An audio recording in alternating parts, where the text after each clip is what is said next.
Ciao do'stlar. Londonning eng noodatiy joylaridan biri Camden Marketga xush kelibsiz. U ko'cha taomlari, vintaj kiyimlar va qo'lda yasalgan buyumlar, shuningdek, turli submadaniyatlarning tartibsiz va rang-barang qorishmasidan iboratdir. Bu oddiy bozor emas, balki o'ziga xos kayfiyat va uslubga ega maskandir.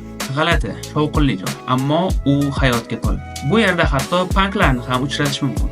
Camden Townning yana bitta o'ziga xos jihati bu uning ovqat bozoridir. Bu yerda dunyoning yuzlab mamlakatlaridan kelgan oshpazlar ko'cha taomlari, street foodlarni tayyorlab sotishadi. Kelishim bilanoq birinchi joylardan ovqatlardan tekin tatib ko'rishimni taklif qilishdi. Sal qolsa bozorni aylanib, tekin tamaddilardan qornim to'yib qolar. Lekin baribir men bu yerda ovqatlanib ketishga qaror qildim. Va mana bu joyni tanladim. 12 funtga tovuqli donerga o'xshagan taom va ichimlik. To'g'risini aytadigan bo'lsam, ovqatning mazasiga gap bo'lishi mumkin emas. Londonning hech qaysi joyida bunchalik arzon va mazali ovqatlarni uchratmaysiz. Camden Market Londonga kelganingizda albatta kelishingiz kerak bo'lgan top joylardan biri.